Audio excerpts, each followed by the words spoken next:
That's fine. Yeah. Because sometimes I underline it too.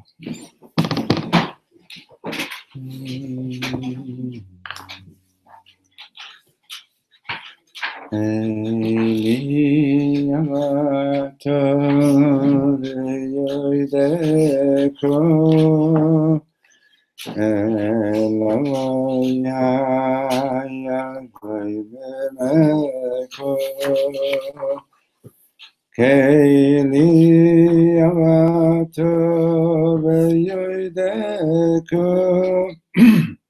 Eloikaya roi memeko Keili amato veyoideko Eloikaya roi memeko Keili amato veyoideko elikaya memeko.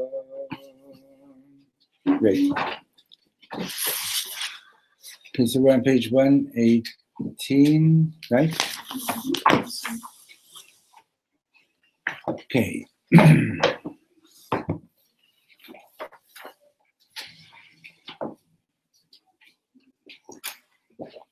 You have school on Tuesdays? No, Thursday morning we're having 4 shiurim here. Yeah. For Reb Shlomo's yard site. If you're cold, you can close the window. No.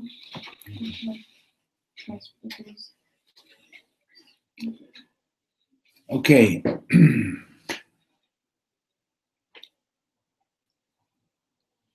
So, what we learned yesterday was a little bit on the difficult side because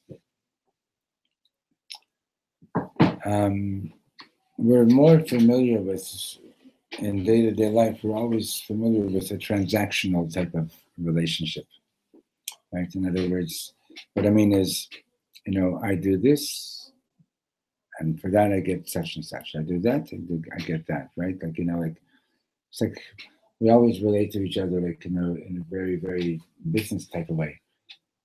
And a lot of our chinuch was also about you do a mitzvah, you get rewarded. You do an avera, you get a different kind of reward, right? And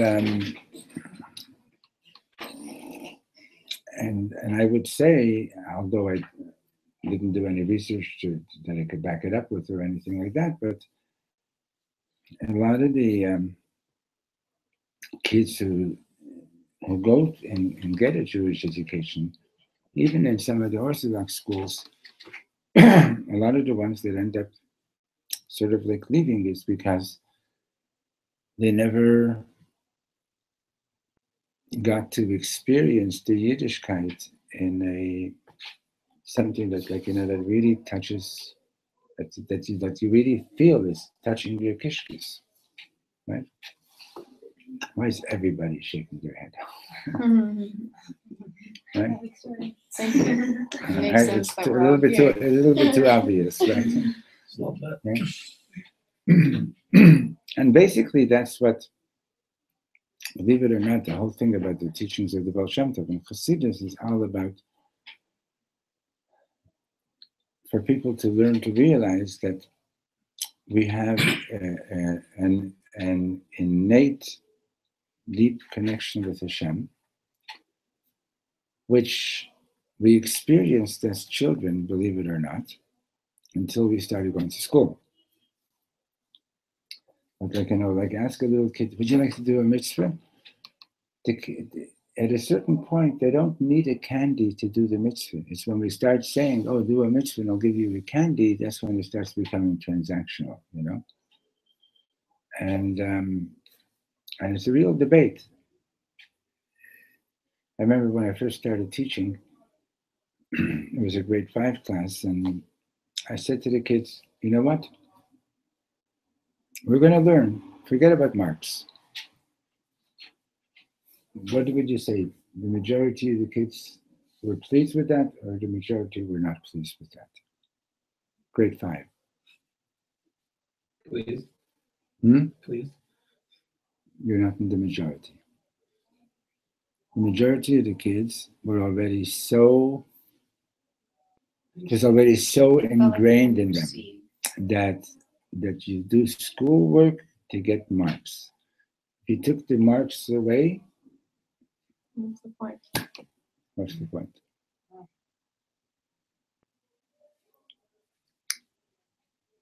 Right? And that's how it carries on for most of life. And then people get married also in terms of like, what's he gonna give me? What's she gonna give me?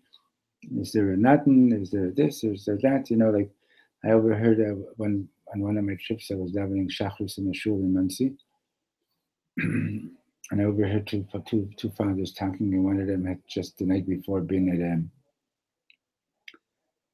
at a his daughter was graduating high school, and she was coming to Eretz Yisrael, and the principal had called a meeting for the parents, and he said to them, "I'm not necessarily endorsing this and saying that this is right, but I want you to know the reality at the moment.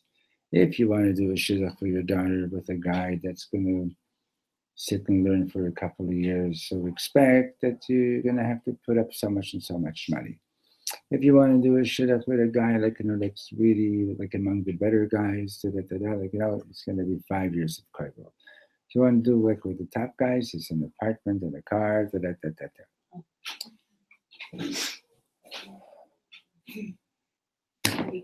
That's what it's come to, That's and in some communities it's gotten to such a point where chas v'sholem, that somebody is marrying somebody who's going to work.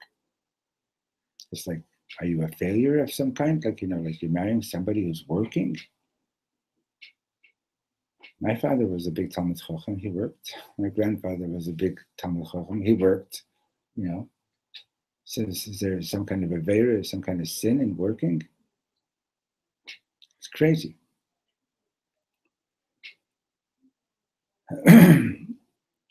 Other Rabbi, the fact that you could be involved in this world and do work and do it in a way that is holy, that is al pi Torah, and so on. This is a huge avodah. The Alter Rebbe speaks about. We're learning it now in the yeshiva next door. We're learning the chapters from the Alter Rebbe on Simcha. And he's very, very methodical and analytic about going into the different kinds of reasons that people are not happy and how to remedy it, And one of them is in one of the chapters, which is quite amazing. He's addressing people that are a Beinoni in the Tanya's style Beinoni, which means he behaves like a tzaddik. It's just that the difference between the Beinoni and the tzaddik is that the Beinoni has to work hard and struggle to be that way. So he's in one of the chapters he says that make sure that you fulfill the teaching of the Chachamim that ma'od hevei shval ruach b'fnei kol ha'adam. Be very humble before every person. And he basically explains there, to put it in a more modern parable. So here's a guy, he's walking back home from his yeshiva in Beis Yisrael. He's been sitting and learning all day long, right? And he's coming back home, let's say to Nachlaot, and he's passing through the shuk, and he sees these simple, ordinary Yidden, selling potatoes and tomatoes and apples. And some of them are just sitting at the coffee shop or whatever it is, right? And the Alter Rebbe says, you you better make sure that you don't think that you're better than these guys. Ma'od ma'od havei shval ruach b'fnei kol adam, to be humble before every person. What do you know what it's like to stand there selling? Someone's at the door. What do you know what it's like to stand there selling tomatoes all day? You know, and the customers coming by and pinching them and saying, "Oh, is it fresh? Is it this?" And all the tigers that are walking in front of your eyes, etc., etc. And still, the guy gives an honest weight and does his business honestly and sincerely. Do you have any idea what you would be like if you were in his place? You know, maybe if he was in your place, he'd be learning 10 times as much as you, and you would be 10 times worse than him. You don't know. But the point that Dal Rebbe is making over there particularly is that if you're looking down at somebody else, if you think that you're better than someone else, okay, that is a sure sign that you have stopped growing. Why? Because otherwise, why are you looking down at somebody else? The reason that you're looking down at someone else and the reason that you're thinking that you're better than somebody else is because you've stopped growing. 118. You've stopped growing and so you're not satisfied, you're not happy. So you're making you're appeasing yourself by looking down at somebody else. I've stopped growing, and that's not good. But at least I'm better than this other Shmendrik who's also stopped growing. You know what I mean? Like, you know, it's like you come to shul and you play this perching game. Like, you know, who's perched on a higher branch? Okay? You're not really davening. You're not really doing anything, but you're going tweet. But Baruch Hashem, I'm on a higher branch than this one, you know? Mm-hmm. So what does it have to do with what we're learning? What it's got to do with what we're learning is that unless you have that real deep experience of connection with the Rebbeinu Shalom, right? Then you start becoming stale and apathetic, and you're not growing, and you're not alive, and so on. And that's one of the sources of not being besimcha. It's one of the reasons that people are not besimcha, because they're just like, you know, not living life the way they should be living. Okay? So the question is, because it's a vayera elav Hashem, and so Hashem appears to him, and he's having this awesome. I sort of feel funny about using the word communion because, you know, they you know who uses that word a lot, right? But he's having this moment of dveikus, of dveikut, of bonding with the Rebbeinu Shalom in a very, very deep way, right? And that's something that all of us need to strive for and learn how to achieve that. Okay. So one day, Mr. Shem, we'll learn the what's called Chinuch Kotten, the introduction to the second book of the Tanya, where he talks about that and teaches some meditations on that. Okay. So let's go to a little bit before the beginning of 118. We read the paragraph yesterday. Actually, well, we read it yesterday, and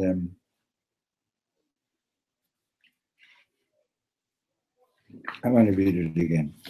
Okay, the paragraph beginning with Abraham Abinu hichnis minastam ochim gam lifnei shenichnas bivrit im Hashem. If you're in touch with Leslie later today, tell them I miss him already. Which paragraph is it? The one it's about a bit more than a third down the page. Abraham Avinu hichnis minastam ochim gam lifnei shenichnas bivrit im Hashem. So Abraham Avinu, you can safely assume, was welcoming guests into his house even before he had the covenant with the Kadosh Baruch Hu, right? אבל רק עכשיו, אחרי הברית, גילה לו השם איך באמת מכניסים אורחים. But it's only now that he entered into the covenant that now he really gets it as to how you're supposed to be bringing guests into your house. אחרי שהשם מגלה דבר כזה, and once God reveals this, אי אפשר לנוח לרגע, you can't rest even for a moment. Amen. אני מיד רץ ומחפש איפה האורחים שלי. I'm running and I'm looking, where are my guests? Where are my guests? כמו by the way, if you ever go down in Karlin, by the Karliner Chassidim, it's really amazing. I don't know about how it is in the women's section. I've never been there, but in the men's section, as soon as you step in, there's already 2-3 guys that are inviting you for the Shabbos meal. Literally. Is that Meir Shavim? Yeah. And so he says that כמו שאם הייתה לי הזדמנות להרוויח הון גדול, if you imagine I had an opportunity to make a fortune of money, הייתי רץ לנצל אותה. I'd run to do it, right? ולא הייתי משגיח כמה חם בחוץ, and I wouldn't care about how hot it is outside. זהו הגילוי של השם בתחילת פרשת וירא. That's the revelation of godliness at the beginning of parshat וירא. גילוי שמעבר לידיעה. It's a revelation that's beyond knowing.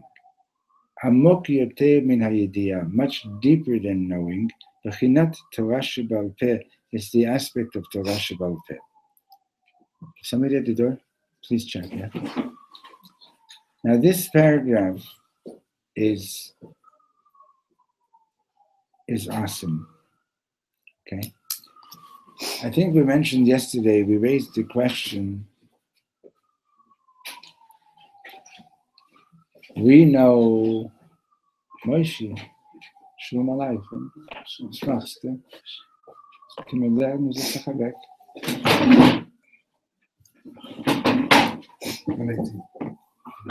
See, Michal, eventually I remember names. Actually, maybe his name isn't Moshe, but it's a good one to always say. No, it is Moshe. So we raised the question yesterday. So we know that Gedolah Hachnasat Orchim Mikabalat Pnei Hashchina, that it's greater to welcome guests than to welcome the Shechina. How do we know that? We know that from Avraham Avinu. And the question was raised, how did Avraham Avinu know that? Right? Hashem is there with you. You have Eliezer. Go send Eliezer to take care of the strangers, of the guests. How did he know? So what we just read answered the question. Take a look at it and tell me what the answer is.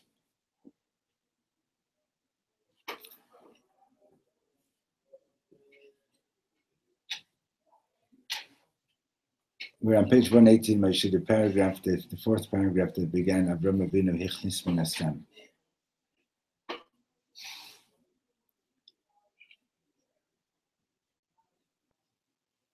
Could you repeat the question? How did Avraham Avinu know that it was okay to tell Hashem, please wait, I got to go take care of the guests? I know, because I learned it from Avraham Avinu, but how did he know? Let someone else. Let someone, let them think. You know, one of the biggest mistakes that teachers make in education is they ask a question and they call on the kid who picked up his hand first. And if ever any of you are ever going to go into education, you should make it as a rule that when you ask a question, you don't let anybody answer for at least 1 or 2 minutes of thinking time. Think, you know, because if you call on the kid to raise his hand right away, what you've done is you've robbed everybody else of the opportunity to think. I had a teacher that waited till like 90% of the class's hands were in the air. Yeah. Yeah, that's good. Because people need to learn how to think. Okay, so so Sarah, read the last sentence again. Or you just read the paragraph. Why don't you read the paragraph again? Whole paragraph? And as much as you want. Hmm. 3 lines, let's say. 3 lines. Avram Avinu הכניס מן הסתם אורחים גם לפני שנכנס בבריסה עם השם. אבל רק עכשיו אחרי הברית, כי לא היה Hashem. השם. איך באמת מכניסים אורחים, ואחרי שהשם מגילה דבר כזה, אי אפשר לנוח לרגע. One more sentence. אני מיד רק רץ ומחפש איפה האורחים שלי. Okay. In other words, the fact that he had no, you just read the answer. In your own words. He got a deeper understanding from that experience, from the experience of that Gilui, right? From that revelation, it wasn't anymore just, oh, it's a mitzvah to do Hachnasat Orchim. Because if it's just like, oh, it's a mitzvah to do Hachnasat Orchim, so then what? So then the obvious thing is osek b'mitzvah, patur min mitzvah, right? You all know what that means. If you're busy doing one mitzvah, you're patur from doing another one. So he's busy with the Kadosh Baruch Hu, so he's not really chayiv to go and do it himself, right? But when you have that kind of a gilui, right? You might as well. It's just like, how could I not run to take care of the ochim? Basically, Reb Shlomo was saying that, like, Avram Avinu is like on the highest level possible. You never know. That you can put it that way too. That's true. Like Yeah. Gilui was from being in the presence of Hashem. That's the Gilui, yeah. He was in the presence of Hashem, right? That's Sheila. So this deeper understanding. So he comes to a much deeper understanding of what it means to be a Yid. Yeah? Comes to a much deeper understanding of what it means to be a Yid. Okay, what is the depth of that understanding? Even if you were to tell me right now, I don't know yet, I don't care. I want to hear.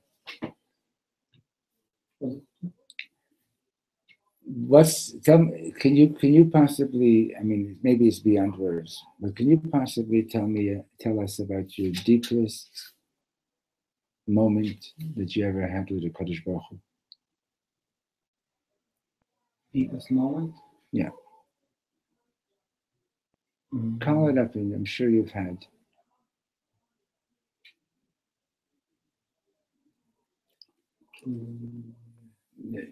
Crying out to Hashem. Crying out to Hashem. Yourself. Okay, but you mean like a wrestler? Yeah. His boy did this. Yeah. Anybody here ever practiced Hitbodedut? You know what I'm talking about? The rest of the Hasidim, they have a practice called Hitbodedut. It means being alone with God. Having a personal conversation with God. Okay? It's a basic practice among the rest of the Hasidim. Right? Okay, can you please tell us a little bit more? So you cried out to God, and then what happened? Then you feel a relief that God actually listens to you when you cry out. You don't feel alone anymore. Sure. Right? You don't feel alone. You feel that Hashem is actually there with you. Right? Aye mekoim kvoidoi, as is gelernt. Nachman's aye, when you call out sincerely, Rabbeinu Shalom, where is your glory in what I'm in the situation that I find myself in? Hashem's answer is kvoidoi mole olam. Hashem's glory fills all the world. In other words, Hashem responds, and you realize that you're not alone. Right? Okay.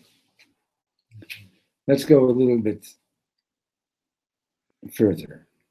Michal, do you want to share something about that? What's like about your deepest moment? Last a couple of weeks ago on Sukkot, where we were like in a sukkah and there was like this attack that we thought was happening. And like the room just like went still and it was like the deepest connection that everyone had. It was like literally just like one path, like it was us, like it was you and Hashem, nothing else mattered at that moment. And like I went into like a bubble of like you just cry out and it's from the deepest place, like you just it's like it was crazy. No, I'm not saying that. I'm just showing you. 118, we just fit this moment. Okay, good. Good. What did you want to say, Shana? Well, I want to say something earlier. We were talking about what did he feel? How did he get to this understanding? Or what is it reminds me of something I learned from my teacher, Rabbi Reb Shlomo Riskin, a long time ago. And he was teaching about the mitzvah of returning a lost object. He said the objective is not to just do the mitzvah to return lost object, but to become the kind of person who will be returning lost objects. That this is who you are becoming. You are becoming this person, right? And it's not just following rules, doing 1, 2, 3, but you, as that's coming from within you. You become that. That's what in a certain sense what you just said characterizes much of Reb Shlomo's teachings. Is that there's one level I'm learning Torah, it's because I want to know what is the halacha telling me to do. There's another level of learning halacha is what kind of a person does the Torah want me to become. Okay, so I don't know if I mentioned this to you guys in the past, but I've been talking about this for a while. The whole marriage ceremony, the way we do marriages, is modeled after what happened at Har Sinai. Har Sinai, with Hashem giving us the Torah, is in the Zohar and Shir HaShirim is described like a marriage. Okay, Hashem is the Chosen, we're the Kaleh, the Torah is the Ksubah. And the Zohar says, that Kvod Chatan, the honor of the king, of the bride, of the groom, okay, is Ahavat HaChatan v'Kala, is the Chosen's love for the Kala. Kvod Kala, the honor of the Kala, is the love of the Kala for the Chatan. Okay? But that's the second part. The first part is Kvod HaKadosh Baruch Hu, the honor of the Kadosh Baruch Hu is Ahavat HaKadosh Baruch Hu, the Knesset Yisrael, is God's love for the souls of Israel. Kvod Knesset Yisrael is Ahavat Knesset Yisrael LaKadosh Baruch Hu. The honor of the Jewish people is our love for God. Now that's a bit of a mind bender. In other words, what's being said over here is that there's a relationship between kavod and ahava. A relationship between kavod and ahava. We've spoken about this. Maybe you were here, maybe you weren't. Normally, I shouldn't say normally. Usually, when you went to school, bless you. We can close the window if you get chilly. And you were told, respect your teachers, respect your elders, respect your principal. It meant whether you like it or not, right? It was always given to us on a level of, this is what you are supposed to do, right? What's being said over here is something very different. Your highest respect is the love that you have for the other person. Your highest respect is your love for the other person. Now, I don't understand what respect means here. Or kavod. I didn't finish it. Okay. Now, it's interesting. The word kavod.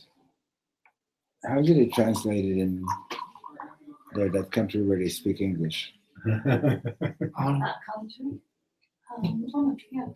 I'm saying in that country that you came from, Yeah. how do they translate kavod? Honor. And give me another word. Respect. Kadosh, Kadosh, Kadosh Hashem Tzvakot Melo Chol Haaretz Kvodo. All the world is filled with His glory. And by the way, some Yid in Muncie did put together a book, a big book with thousands of Hebrew words that moved into other languages. Some more obvious than others. Like, for example, take the word part, particular. What do you give me for a P in the Hebrew alphabet? Pei. R, Reish. T, Tet. What's the Hebrew word? Prat. Okay. Regular. R, Reish. G, Gimel. Next letter. Le, Lamed. Hebrew word, Reish, Gimel, Lamed. Regel. Ragil. Okay. Let's do glory now.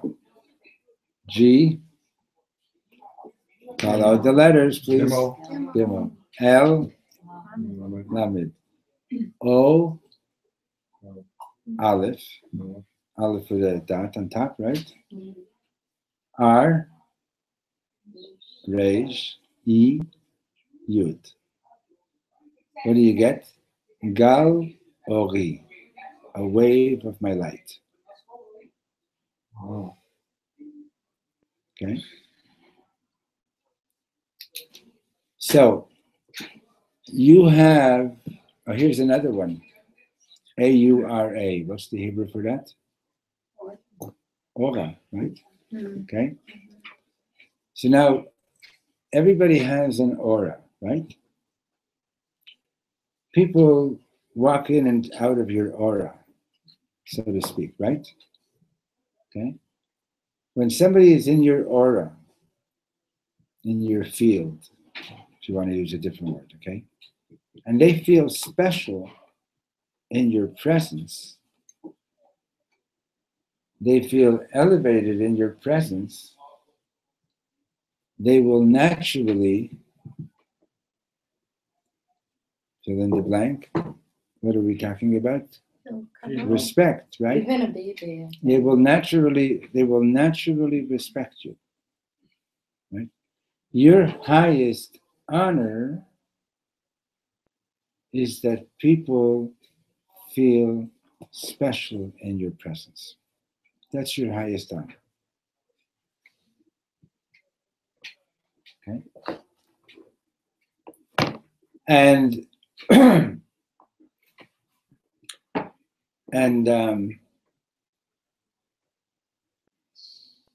to do that,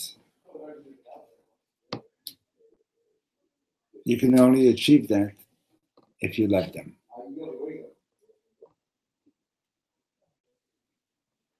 Okay?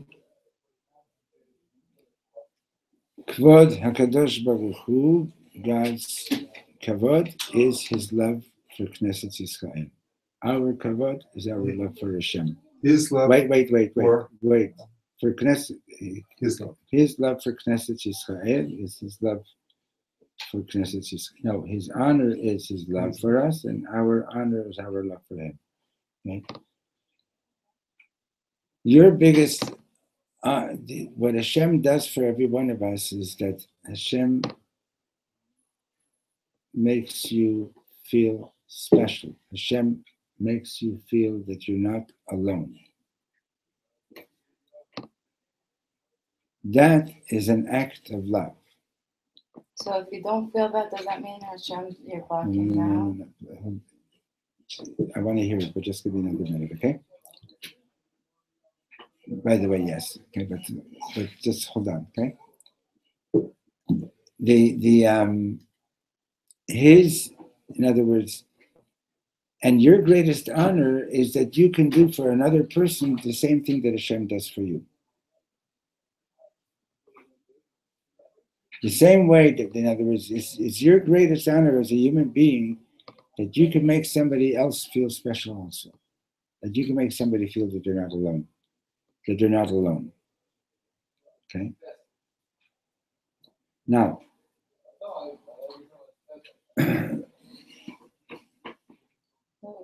say it. That if I feel like if I don't feel like special or comforted, if I'm feeling really in need of comfort, it's just because I don't know why, but I'm like blocking. You're not opening up to it. Yeah. Sometimes it could, but that's not always the case. In other words, sometimes it could be that I let's say if I'm walking into shul, but on my way into shul, like let's say I spoke just 10 seconds of lashon hara, right? On what basis can I expect to have a real special davening? Yeah. Right? I agree. And not 10 seconds, but just it's like. Or even thinking bad thoughts or things like that. It's a little difficult. Or even just thinking bad thoughts, right? Okay. So,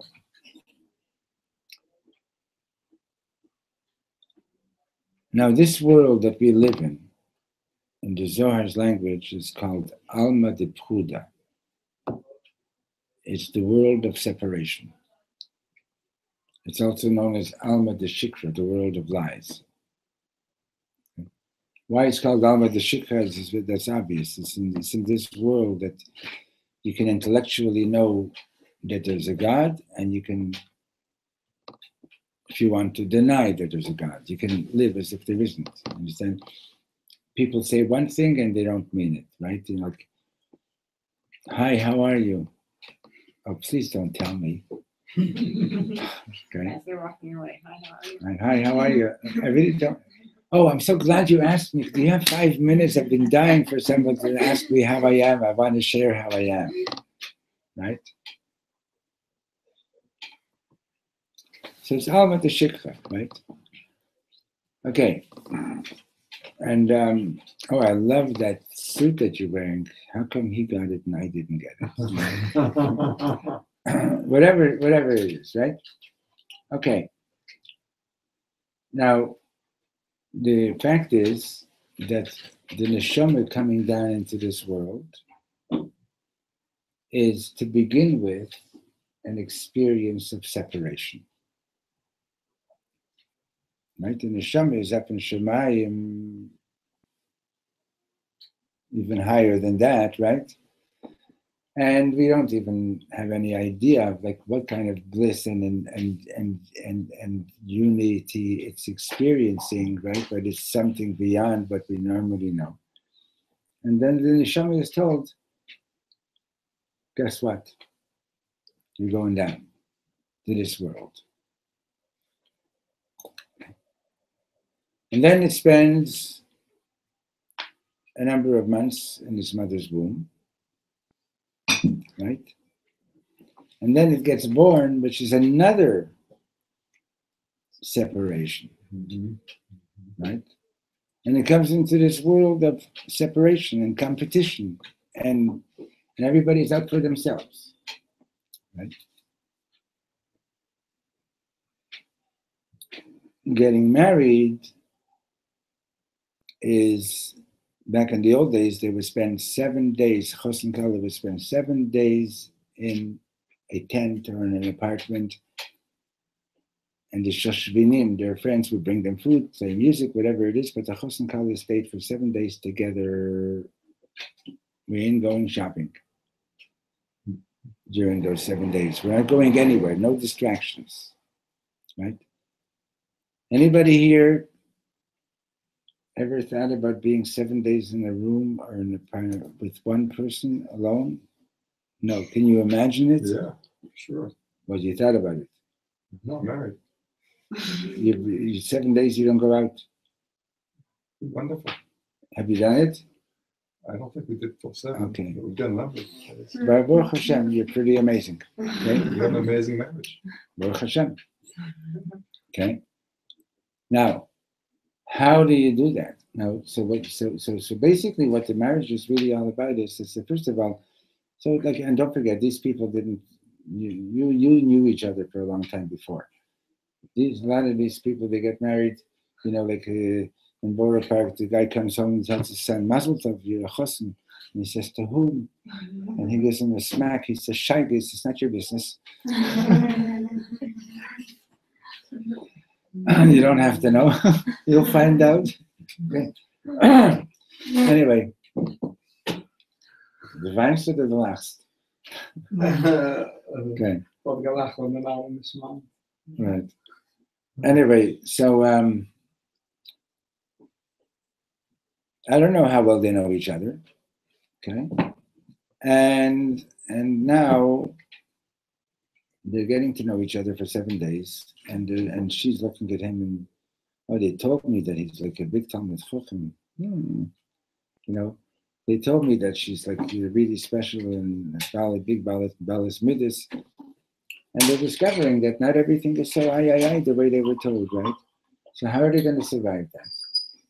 The only way to survive that is if they go in with a consciousness of we're coming in as two separate individuals, and we're coming out of this 7-day, I'm calling it in utero chuppah, okay? We're coming out as a new entity of one. I'm still me, you're still you, okay? But you are now a part of me, I'm now a part of you, okay? And yes, we have this little blemish, we have this little handicap, but you know what? We're going to make it into something beautiful. Okay? Now, you really have to be in touch with a very deep aspect of your neshama to do that. Okay? Avram Avinu, when he's having this Gilui Elokut, he is all of a sudden realizing that what it's really all about, Olam Chesed Yibaneh, it's all about building, Chesed, love, giving. That's what the Rebbeinu Shalom is doing all the time. Okay? It's all about, and Hashem has shared this with us. Ki chelik havaya amoy, we are a part of Hashem, right? Our neshamot are chelik elokam mimal mamish. Our neshamot are mamish a part of the Rebbeinu Shalom. Okay, this is our deepest aspect. The problem is that we're not usually in touch with that because the neshama is living in a body. The body has a nefesh bahamit. It has an animal soul. The animal soul is like an operating system, to use computer language, and its objective is self-preservation and self-gratification. That's what the body is interested in. You understand? You want to schlep me to shul, there better be a kiddush there, so to speak. You understand? Like, what's going to be in it for me? What's going to be in it for me? The body is. My mother made me a birthday cake when I was 10 years old. She said every guest gets a slice of cake. There's 10 guests, and I figuring now we're going to cut the cake into 10 pieces. Oh, 5 more people showed up. Every piece is getting smaller and smaller, right? The body thinks that way. The Nefesh Bahamit thinks that way, right? The Nefesh Elokit thinks, Gewalt, with this one cake, not before I was only going to make 10 people happy, now I'm going to make 15 people happy, now I'm going to make 20 people happy. Okay? And that struggle between the Nefesh Elokit and the Nefesh Bahamit is going on all the time. And it's very difficult for the Nefesh Elokit because it's living in the body. It can't live by itself. Like, I can't separate my soul from my body and then go and bake a cake and share it with everybody for my birthday. It has to be in the body, right? that's the avodah. You understand? Is the avodah is that Vayera elav Hashem, right? In other words, to get this experience where Hashem is revealing Himself to me, and it's not about a door prize anymore. It's not about how much olam haba I'm going to get. It's not about any of that. It's just like this is the ultimate reality, right? And that's how Avraham Avinu knows. He doesn't even have to think about it. He sees these three guests. He's manifesting that gilui of godliness by running to those guests. He's not manifesting it by sitting there and saying, "Oh, God, it's just so beautiful to sit with you and have this experience." Okay, that's what basically is being said. What do you say? It's a bit of a mind bender, huh? It's a lot. What? It's a lot. It's very different from what we're used to, right? Because we live in this world, right? We came through a process of separation. The lie of the world is that you are alone, right? Look out for number one, right, so to speak, right? And if I don't do it for myself, Imeina li mili, right? Who said that? Well, Hillel, right? so he didn't Turkey stop. Avot. He didn't stop. But he didn't stop there. Ucheshani la'atzmi ma'ani. But if all I'm doing is just taking, it's true, I have to take care of myself. It's reality. Not going to, the Rebbe Reb Zusha was a tzaddik on the level that he would say, Zusha is hungry, and somebody would bring him food. He would say, Rebbeinu Shalom, Zusha is hungry, and somebody would bring him food. He had this gabbai that would bring him his breakfast every day. And the gabbai decided, I want to see what happens when I don't bring him breakfast one day. And that day, some Yid came along, and he's walking by, and he hears Reb Zusha say, Rebbeinu Shalom, Zusha is hungry. And I figured, oh wow, I got a chance to serve the tzaddik, and he did it. But in any case, otherwise, you got to go and make your own breakfast. You got to make breakfast, right? You got to eat. You got to do these things. Okay, imeinani li mili. So if I'm not going to take care of myself, who's going to take care of me, right? I'm going to just sit there, chas v'sholem, in the streets and wait for everybody. Wait for Shlomo Karlebach to come along, which is what he did all the time. Like Judy told me that in the wintertime he'd leave the house with a coat and a sweater and a jacket and everything. And he'd come home in his bare shirt because he'd see one homeless person freezing. He would take off his coat and cover him. The next one, he took off his jacket. The next one, he took off his sweater. And he'd come home in his shirt in freezing winter weather. But how many Shlomo Karlebachs are walking in the street, that I can sit there and just expect to be taken care of? Besides which, it's not a very normal, natural, healthy thing. A person has to work, a person has to do, right? But then, but if I'm going to just take care of my own self, so ma'ani, so what am I? For that, my neshama had to come down to this world,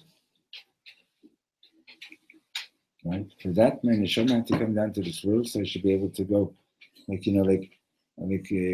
was an announcement in heaven that there's a new shopping center opening up in Ranana, and I said, Rebbeinu Shalom, please let me come down here. For that, I came to the world. I didn't come to the world for that. So then, how do you resolve the dilemma? How much do you do for yourself and how much do you do for somebody else? So that's the third question. If not now, when? Understand? What needs to be done now? What's really important right now? Okay. So that's basically Avram Avinu. Okay? Let's read another paragraph. Yitzchak Avinu Vahala. We read this one yesterday also. So from Yitzchak on, Yitzchak is the first Jewish baby. Hitchil davar chadash, amok miyidiyah, something deeper than knowledge came into the world. Ketzad yodim yeladim mihem hahorim shelahem, how do children know who their parents are? Lo yitzuyash yeladim lo hayu yodim mihem horeim ad gil askim. Imagine if kids didn't know who their parents were until they're 20 years old. Or achayu lomdim biologia, or kirim sfarim al nisuim. Or if they wouldn't know until they studied biology, or they would read books about marriage. And then suddenly they meet their parents. How much would they love their parents if that was the case? They would hardly love them at all, if at all, right? Because children know who their parents are in a very deep way. Beyond simple intelligence. We need to pray we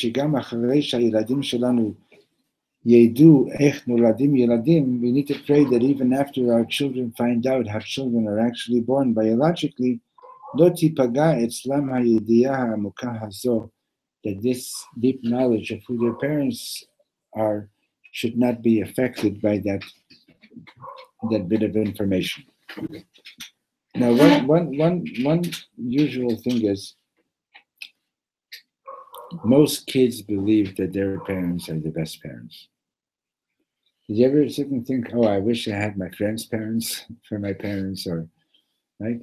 But in the end, even when you have such thoughts, oh, look, my friend, they take him skiing, they this, they that, and that, right? So sometimes you have to go through that kind of stuff, work out your jealousies and things like that. But ultimately, like Reb Shlomo says, you know why your parents are your parents? Not because they chose you, but because you chose them. In Shemaim, right, when you were informed that you're coming into this world, so Reb Shlomo says that you were given an opportunity to choose who are going to be your parents. Surprised, eh? My mother always says thank you for choosing me. She's a smart lady, right? And in other words, you basically chose the parents that you need for you to become the best person that you are meant to become. What if your parents get divorced when you're little? Even so, I cannot rationally explain this, okay? But in any case, ultimately that's the way it is. There are situations where, that you can be thinking to yourself, why in the world did I ever get born into this kind of a family? It might take you a long time to find out, but eventually, if you really look at finding out and figuring it out as best as you can, it'll get worked out. In any case, let's get back to summing this up. So let's take this a step further. Dr. Rebbe says in Perek Lamed Beis in Tanya, where he speaks about Ahavat Yisrael, right? How could you possibly love everyone? So he says, I'm putting it very bekitzer, if you learn to see yourself primarily not as a physical being, but rather as a person within a neshama, and subsequently you see other people also as a neshama, and then you realize we're all coming from the same one Father. We're all coming from the same one source. In other words, I look separate from you, you look separate from me in this world. But in reality, that when you're at my essence point, at my but my neshama is intertwined with yours. Kol Yisrael Arevim Zeh Bazeh means all Jews are responsible for one another, and it also means we're all intertwined with one another. Okay? We're all intertwined with one another. And therefore, when you have that consciousness, it's not a big struggle to be best friends. It's not a big struggle to love one another. It's the most natural thing in the world. Okay. So, like Reb Shlomo always used to end up saying, bless me and I bless you back, that we should, we only read 2 paragraphs today, and I think it's a good thing that, usually I read a lot more and so on, but I think it was like a good thing to just sort of slow down for a bit and really think deeply about what we're learning. And we should be blessed to start living it and applying it. Okay, see you in the session tomorrow, I hope, yeah? And also the Rebbe Silver